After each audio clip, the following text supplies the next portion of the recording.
Sorry, I have to do the juggling again. I'm going to introduce Andy, and as she's walking up, I will get her PowerPoint going.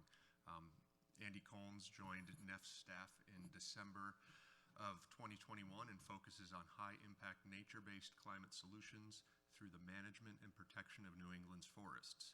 Andy has led strategic campaigns focused on energy, large-scale land conservation, and sustainable forestry over a 30-year career, most recently as the Director for Global Green Bank Development at the Coalition for Green Capital. She also previously served as a member of the NEFF Board of Directors and as the founding Executive Director of the Northern Forest Alliance. Let's welcome Andy Colnes.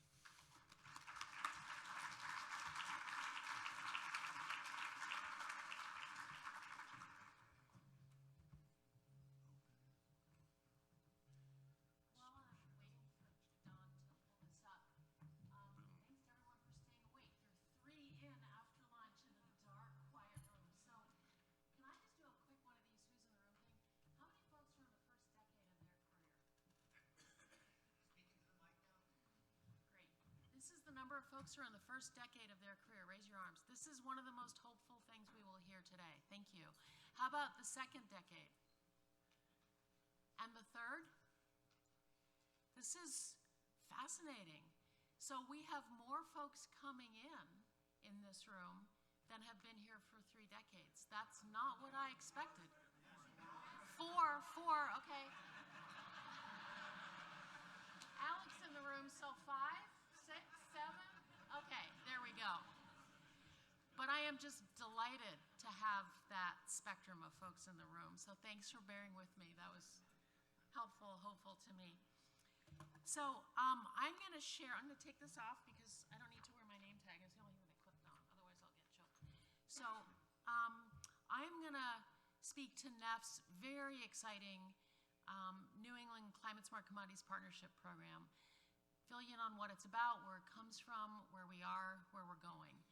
But I'm going to do a bit of a lead-in explaining the whole basis for it and why New England was so competitive in reaching for this opportunity and enabled us to bring it forward. So some of you will be well inside what I'm going to share. For others, think of it as how we need to begin to talk about this to those beyond our own forestry circles. And this project and what I'm going to speak to rests on the shoulders of many across the region, not least of which I need to bring out Bob and Alec. There are others in the room here too I can't see because I'm going to read with my glasses on, but this reflects the work of many over a lifetime to bring us to this point. So, how do I do this? Here we go. There we go. In a climate emergency, forests offer hope. I think we know this. We've been hearing about it. But to quote, I love doing this, quote Kyle Burdick of Bascahegan, who recently spoke at the Yale Forest Forum. I was part of that as well. Kyle reminded us that forests didn't cause climate change. We did. So as we look for solutions, we have to look across that spectrum, the human-forest continuum. To understand the role that forests play in helping to mitigate climate change and support carbon drawdown, it's really important to ask the right questions. Too often, we start with the wrong question, which is something like, assuming that there are no people on the planet, how would you manage the forest for climate and biodiversity? Based on this, advocates, we're quite familiar. Advocates compare wildlands with managed lands around climate change and biodiversity, and we know what those implications are. And we know that a forest left alone will hold more carbon and in most cases, in the long term, be better for biodiversity. And that's exactly what we would suggest if we weren't all in this room, if there weren't people in the planet, more and more and more people on the planet. So at NEFF, we're trying to ask the right question, which for us is more like, given that there are millions of people on the planet and millions of citizens in New England, actually billions on the planet, who'll continue to consume products and need houses and everything, how do we manage lands in that context? What's the right mix of wildlands and managed lands in the human world in which we live and will continue to live?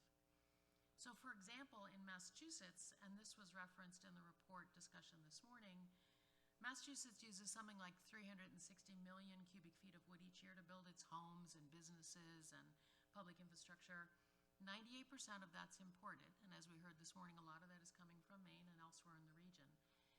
But we each need to sort out our own climate impact. And really, that's about moving more and more towards a bio-based economy. So that kind of thinking underpins a lot of what NEFF is doing in our approach to this work. So what I'm going to do now is walk you through a bit of an experiment where I'm going to turn some knobs and dials. I don't think most in this room have been subjected to this before, so hopefully this will be fun. So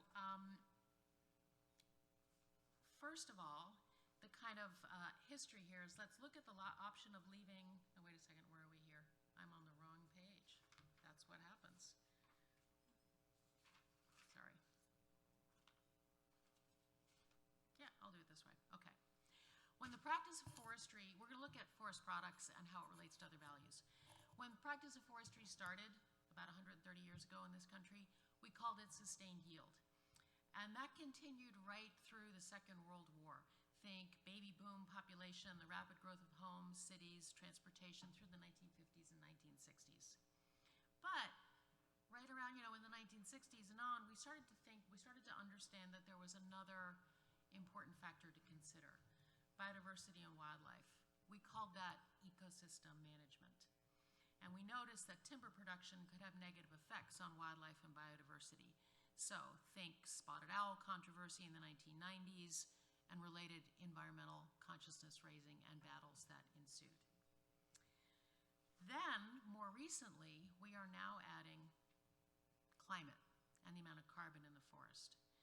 This most recent evolution in forestry revolves around the impacts that we're starting to see all around us and recognizing that we need to now start thinking about climate-smart forestry. So these are the three variables that we're going to play with right now, and we're going to turn up and down different factors to see how they play against each other. And as we do that, we're going to play with this bar along the top to look at the total net impact in terms of climate and how to maximize that net impact. So we're going to go to the first scenario, where it's sort of the wildland scenario, if you will, where we turn the production of forest products down completely, and not surprisingly, that will likely store much more carbon in the forest and be really good for biodiversity and wildlife. But there's a problem. There are 8 billion people on the planet, with another 1.5 billion guaranteed within the next crucial 30-year window on climate change. All these people need places to live and work. Globally, the infrastructure of New York City is created something like every 30 days, and that's going to continue for decades. So if we do this, and wood is the only renewable climate-sensitive building material, we're clearly going to increase carbon in the atmosphere, and that bar on the top goes down. It's a net negative impact for doing that for climate. Okay, let's come back to neutral. So what if we do the opposite? We crank, since wood is so good, we crank it way up, and let's see what happens. Not surprisingly, carbon in the forest goes down, biodiversity and wildlife suffers, and the net climate benefit is reduced as well. So we'll come back to neutral and do this one more time. What if we maintain harvest, which is the tack that NEFF is committed to and has worked extensively with through our Forest Carbon for Commercial Landowners work that Alec has led, where we maintain harvest because we understand that wood is a critical input to a low-carbon bioeconomy. And then we apply, in NEFF's case, our codified exemplary forestry practices, but that by any other name, be it some version of climate-smart forestry, as Andy was walking us through, or what we'll be doing through our climate-smart commodities project. We apply climate-aligned forest management on land. We found that the net positive benefit goes way up, really up, to the point where we could, if we apply climate-smart forest management across New England, get close to providing 30% of the carbon drawdown that is needed by 2050 in this region. It is a very big deal. So that's why we are in this position to be working with the USDA and piloting and scaling climate solutions across the region that are based in forests. So what's really happening on the ground? All forests store carbon, but but not all forests are well stocked or as stocked as they might be with carbon. As you can see through this map, in southern New England, we have very dense stocking with smaller ownerships, with lack of access to markets and management objectives, and a whole forestry system and culture that have relatively low levels of harvest and relatively high levels of stocking and age classes. And as you move north, we have lighter stocking with much larger ownerships. And therein lies the potential for significantly increasing, while maintaining harvest through climate-smart forestry, stocking on these lands while continuing to produce bio-based wood products. Putting this together into a systems approach, combining improved forest management with no net loss of forests, while we're also increasing wildland protection, can reach the goal of 30% carbon reduction for the region. And at this point, we have increasing scientific confirmation of this work. At NEFF, our modeling and research was published in a peer-reviewed journal in Forests a couple years ago. More recently, the Heisted Foundation and Harvard Forest issued, in a partnership of which we were a part, New England's Climate Imperative, which interestingly took a very different approach, but ended up coming up with very similar conclusions. And then the very in-depth work done through the Forest Carbon for large or commercial landowners in Maine modeled and explored whether it was possible to increase stocking through improved forest management while maintaining harvest, and they also found that this was consistent. So we're starting to have a fairly robust body of research and modeling and scientific information supporting the direction that we're going in. So that brings us to our Climate Smart Commodities Program. So it is a $3 billion program that the Biden administration created literally out of whole cloth by utilizing monies from the Commodities Credit Corporation for the creative purpose of investing in climate smart commodities. It was originally put out as a $1 billion offer, and they grew it to $3 billion based upon interest across the nation. It's been delivered into 141 projects. Those are almost entirely agricultural projects. There are only 6 or so forestry projects, of which we are one. And we have very good sort of ties and interaction with the other forestry projects that are listed and noted on the slide. I just want to share one observation from this that only came to me. We have meetings twice a year of all of these projects together, and the last one was in Houston about a month ago.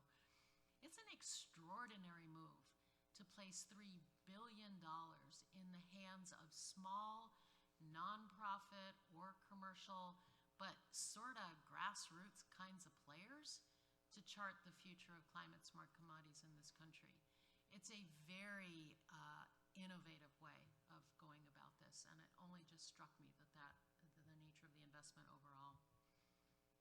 So the project has 3 components to it: designing and delivering climate smart forestry incentives, quantifying the carbon benefits that come out as a result of those incentives, and then supporting climate smart commodities through defining mass timber market potential, defining climate smart sourcing guidelines and supply tracing, and trying to connect the dots in terms of supply and demand and markets.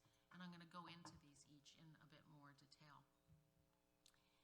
The program partners, there are 12 officially subcontracted partners. Actually, American Forest Foundation is in the room. Richard Campbell is with us as well from AFF, where they're working on the Family Forest Carbon Program. These program partners were those that wrote letters of support as we were going through the process. So it's a very broadly held initiative. And NEFF's kind of perspective here is as a service partner to the region, that we can provide this opportunity to our region to move forward.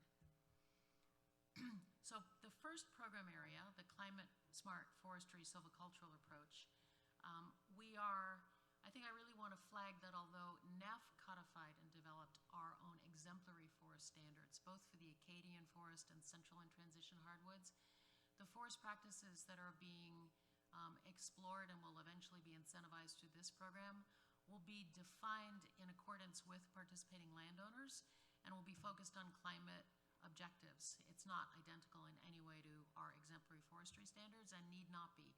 it's all directionally aligned and it will get us moving in the right direction. So the idea is that it's an integrated approach where we're seeking to increase carbon sequestration and storage, maintain harvest while also supporting biodiversity. The practices applied through the program are informed by NEFF's exemplary forestry standards, the management standards developed for the Family Forest Carbon Program, and the modeling conducted for the forest carbon for commercial landowners. The incentives will be delivered in 4 buckets, if you will. One bucket is working with large commercial landowners, incentivizing climate-smart forestry for practices that meet NRCS and USDA guidelines and the objectives and interests of the commercial landowners. Secondly, they'll be delivered to small family landowners through the Family Forest Carbon Program.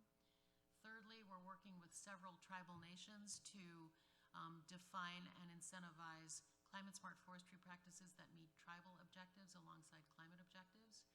And lastly, we're going to be working with small landowners in the southern New England region that fall outside of the business model of the Family Forest Carbon Program to incentivize practices in southern forest types. And then we will also be providing incentives directly to foresters and loggers linked to trainings that we're providing across the region.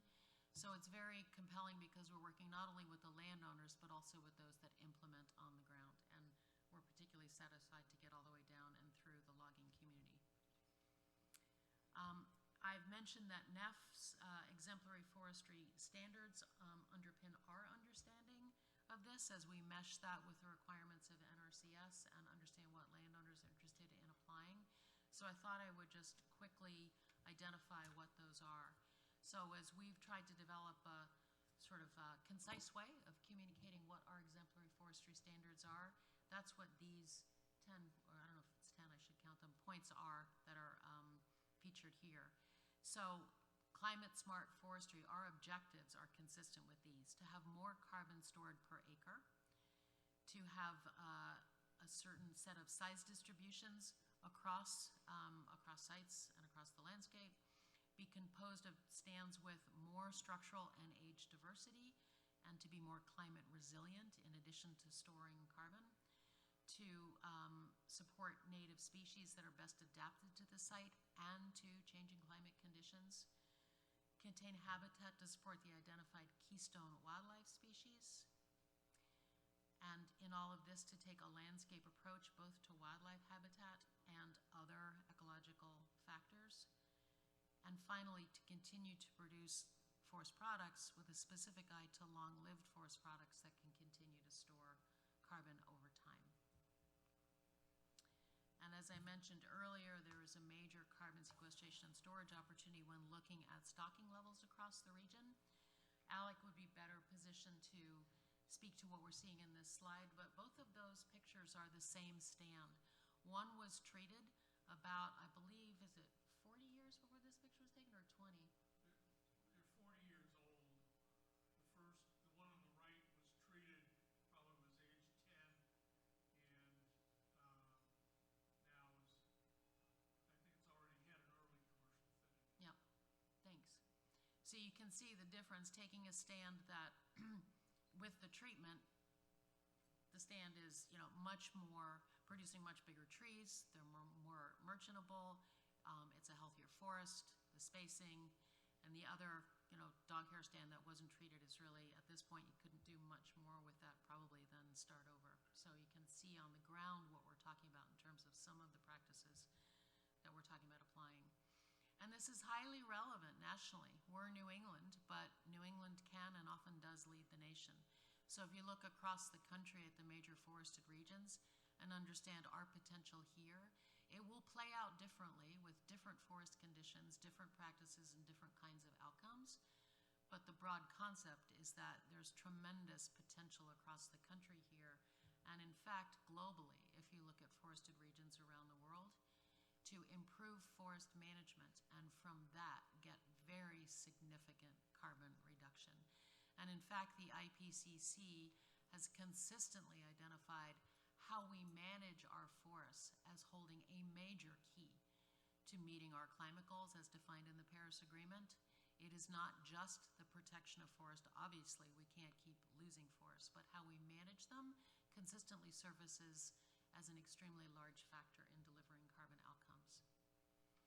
The second area of the program is market building, where we're defining mass timber market potential and then developing guidance criteria in terms of climate smart sourcing and then supply chain tracking. So to unpack that a bit, in this project we can't do everything, so we decided to focus on the affordable housing sector, and we very much wanted to also focus on I'll backtrack for a second, on the low value markets, but again, we just had to draw some parameters around what we could and couldn't include. So we decided to focus on mass timber, expanding mass timber and supporting that market with a particular focus on affordable housing, given the housing crisis across the region.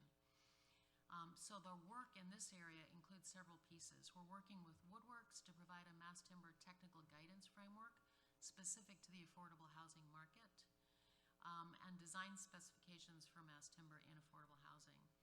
We're conducting a major market analysis to look at the potential and size of that market, and of the size of the affordable housing market, what portion would be suitable to mass timber construction. And then we're piloting climate smart wood sourcing criteria and supply chain tracking to offer into the marketplace. And following on what Andy Whitman was speaking to, it is not our intention to come up with some independent set of climate smart sourcing criteria, but rather to work with the players in the space, as we have already been doing, both in this region but also nationally, to try and move the equation in the right direction and in a way that fosters alignment and overlap, not fragmentation, in terms of defining those climate smart sourcing criteria. And all of this is towards building a low carbon bioeconomy, which is the underpinning of a viable future in terms of climate, where we reduce consumption, we produce bioproducts, and we use them in new and innovative ways. And we shift from what I'll call the carbon economy, fiberglass, steel, concrete, carbon-intensive materials, to a bioeconomy where you think mass timber, think of HP, Go Labs, really cool wood insulation, and start to put these pieces together into alternative lower carbon building materials. The third program area is our MMRV, Measurement, Monitoring, Reporting, and Verification. And we're going to be conducting this work in several arenas. The first will be in forest carbon. The second will be in products. And this is only a 5-year program for practices that will take decades to deliver their actual carbon benefits. So much of what we'll do in this program will be to set credible baselines for monitoring and evaluating future carbon outcomes. We will also be projecting and modeling those outcomes to provide a view on that. But it is just a moment in time where we can establish clear baselines so we can understand additionality over time and set the basis for carbon accounting, be it to participate in carbon markets or otherwise. And we'll be using a combination of on-the-ground as well as remote techniques to do that. Yep, I think those are the major points to cover there. So now what a number of folks have been asking me about is, so where is the project? Where are we? And we're at a really exciting moment, so I'm just going to crank through where we are with each of those pieces. And when we created the timeline for this work, we knew that the first year would have to go very much into program design because this hasn't been done before. It's a pilot. We're trying to work with stakeholders to figure out how this can work for the region. And we fully expect to fail in some cases, and that will be highly illustrative. We need to find out what works, what doesn't, and why, so we can come out of this with an understanding of how to scale this. And in a minute, I'll also speak to a critically important scaling opportunity that's going to land maybe beginning this week. So under the Incentive Delivery Program, we have, with the Family Forest Carbon Program and American Forest Foundation, launched the program for small woodland owners in Maine, New Hampshire, Vermont, and Massachusetts. It's rolling out, it's available. It's going a bit slow at the beginning because of complications with NRCS paperwork, surprise, surprise, but we will work those out and have full confidence that that will be really, really fascinating to learn from.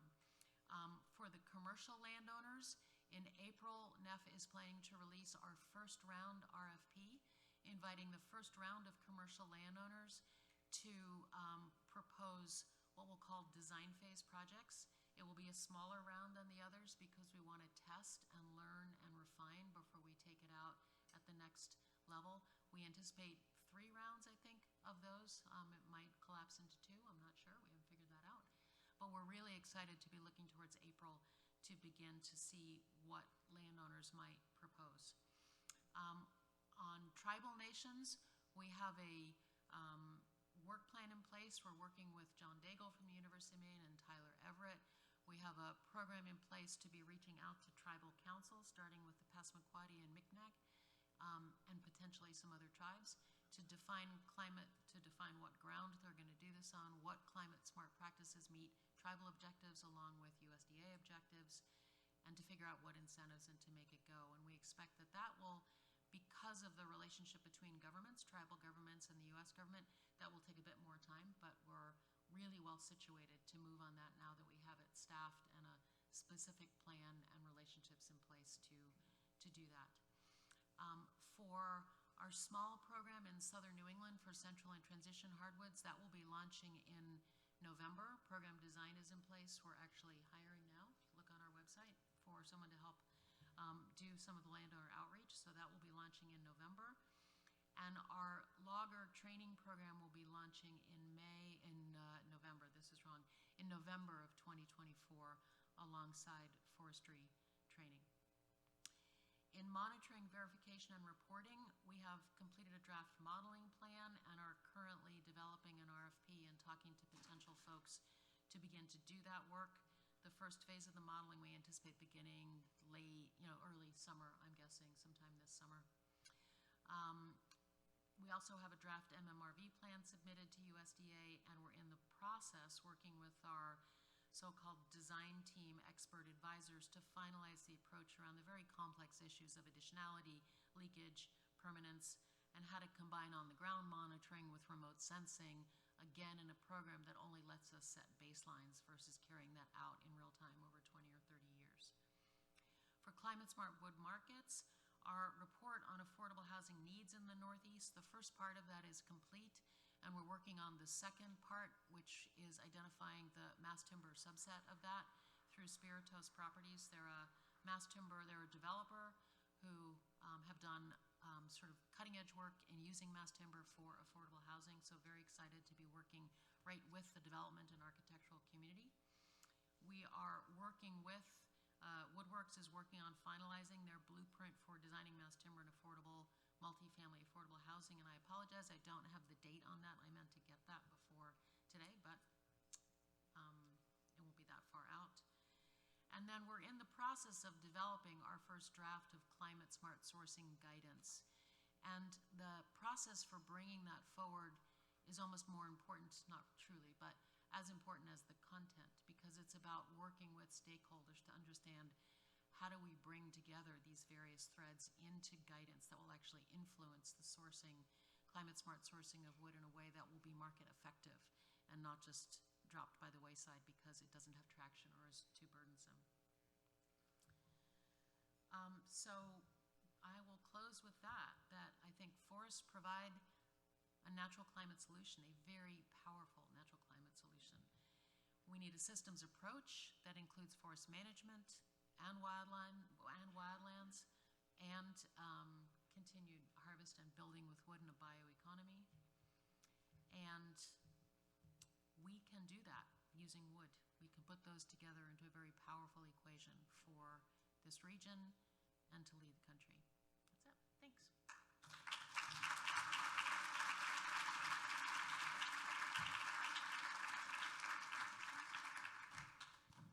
But Andy will stick around for questions if you wish. We don't have time as it's 3 o'clock, but thank you again. Thank you all for being here. Break for the next half hour, and then next session start at 3:30. Thank you.